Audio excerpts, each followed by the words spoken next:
دنیا میں اگر کسی ایک چیز کو سب سے پر اثر، عظیم اور سب سے دلچسپ کہا جائے تو وہ ہے مصر کے پیرامڈز۔ ریت سے بھری ہوئی زمین جہاں سے تاریخ کہتی ہے کہ کچھ تو ایسا تھا جو انسانی سمجھ سے باہر ہے۔ آخر یہ پیرامڈز کس نے، کب اور کیسے بنائے؟ آپ لوگوں کا تاریخ پورٹ میں آنے کا بے حد شکریہ۔ پیرامڈز بنانے کا کریڈٹ قدیم ایجپشین سویلائزیشن کو دیا جاتا ہے۔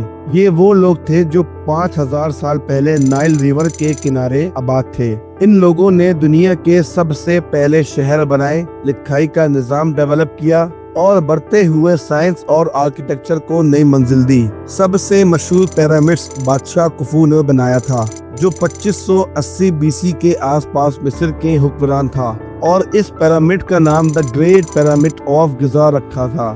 خوفو کے علاوہ اس کے بعد آنے والے بادشاہوں نے بھی اپنے پیرامڈز بنوائے۔ جب یہ پیرامڈز بنایا تھا تو اس کی اونچائی 146 میٹر تھی، یعنی لگ بھگ 481 فیٹ لمبا تھا، لیکن وقت کے ساتھ اوپر والا پتھر گر گیا اور آج یہ 138 میٹر یعنی 455 فیٹ رہ گیا ہے۔ اس پیرامڈ کا نیچے کا حصہ بالکل اسکوائر ہے، ہر سائڈ کی لمبائی 230 میٹر ہے، یعنی تقریباً 755 فیٹ ہے، یعنی چاروں طرف سے برابر ایک پرفیکٹ اسکوائر ہے۔ اور سب سے حیرت کی بات یہ ہے کہ اس اسکوائر کے ہر کونے کا اینگل بالکل ایکوریٹ لگ بھگ 90 ڈگری کا ہے، اور یہ پیرامڈز دنیا کے بالکل نارتھ ساؤتھ ڈائریکشن میں الائنڈ ہے۔ اور سوچئے یہ سب کچھ مشین کے بغیر صرف ہاتھوں سے بنایا گیا۔ یہ پیرامڈز اتنا بڑا ہے کہ اس کا نیچے کا ایریا 13 ایکڑ سے بھی زیادہ ہے، مطلب لگ بھگ 10 فٹ بال گراؤنڈ اس میں فٹ ہو جائیں۔ تو جب بھی آپ گزا کے پیرامڈ کی تصویر دیکھیں یا وہاں جانے کا سفر کریں، یاد رکھیے گا کہ آپ صرف پتھروں کا ڈھیر نہیں دیکھ رہے، بلکہ انسانیت کی سب سے عظیم سوچ اور سائنس کا ایک زندہ معجزہ دیکھ رہے ہیں۔ ایجپٹ میں موجود ٹوٹل لگ بھگ 138 پیرامڈز رپورٹ کیے گئے ہیں۔ سب سے مشہور 3 پیرامڈز گزا پلیٹیو پر ہیں جو کیریو کے قریب ہے۔ ان میں سے سب سے بڑا پیرامڈ خوفو کا ہے۔ گزا پلیٹیو ایک جگہ کا نام ہے جہاں پیرامڈز بنائے گئے ہیں۔ یہ جگہ کیریو کے پاس ہے جو مصر کا سب سے بڑا اور دارالحکومت شہر ہے۔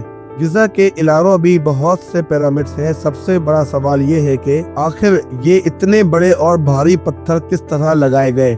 گریٹ پیرامڈز میں لگ بھگ 2.3 ملین پتھر کے بلاکس ہیں، ہر ایک کا وزن 10 سے 15 ٹن تک کا ہے۔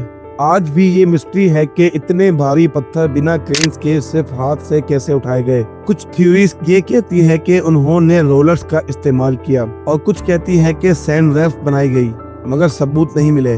پیرامڈز بنانے میں 20 سے 30 سال لگے اور اس کام میں ہزاروں لوگ شامل تھے۔ پیرامڈز صرف قبریں نہیں تھی، یہ ایسٹرونومیکل اور میتھمیٹیکل مارولز بھی تھے۔ اس کا اسٹرکچر، اس کی سائز، اس کی چوڑائی اتنا ایکوریٹ ہے کہ ناسا تک نے اس کی الائنمنٹ کا مطالعہ کیا۔ پیرامڈز کے اندر وینٹیلیشن شافٹ ہیں جو اسپیسیفک اسٹارز کی طرف پوائنٹ کرتے ہیں۔ اس کا مطلب ہے کہ اینشین ایجپشین اسٹرونومی کے بہت ایڈوانس لوگ تھے۔ پیرامڈز کے اندر کوئی بڑا ہال نہیں ہوتا بلکہ کئی کمرے ہوتے ہیں، اور سب سے ضروری کمرہ کنگ کا روم ہوتا ہے جہاں خوفو کا کافن رکھا گیا تھا۔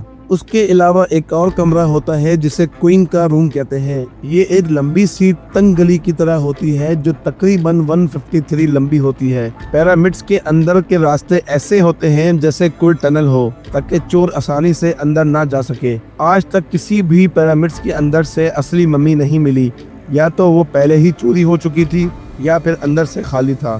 لیکن پیرامڈز کے اندر بنی تصویریں، نقش اور لکھائی سے اتنا کچھ پتا چل گیا ہے کہ جب کوئی اندر جاتا ہے تو لگتا ہے جیسے وقت رک گیا ہو۔ اکثر لوگ یہ سمجھتے ہیں کہ مصر کے پیرامڈز غلاموں نے بنائے تھے۔ لوگوں کو لگتا ہے کہ کنگ نے مزدور لوگوں سے زبردستی کام کروایا تھا، لیکن نئے ریسرچ اور سائنٹسٹ کی اسٹڈیز نے یہ بات غلط ثابت کر دی ہے کہ اصل میں جو لوگ پیرامڈز بنانے میں کام کر رہے تھے وہ غلام نہیں بلکہ ماہر اور ٹرینڈ مزدور تھے۔ یہ لوگ اپنے کام میں بہت ایکسپرٹ تھے۔ کسی کو پتھر تراشنا آتا تھا، کسی کو نقشہ بنانا آتا تھا، کسی کو رسی سے سیدھا نشانہ لگانا آتا تھا، اور کسی کو وزن اٹھانا آتا تھا۔ ہر کسی کا اپنا ایک خاص کام تھا۔ باقاعدہ ان مزدوروں کو مزدوری بھی ملتی تھی، ان کے لیے کھانا پینا اور رہنے کے لیے جگہ ہوتی تھی۔ پیرامڈز کے پاس ہی چھوٹی چھوٹی بستیاں بنائے گئے تھے جہاں یہ لوگ رہتے تھے۔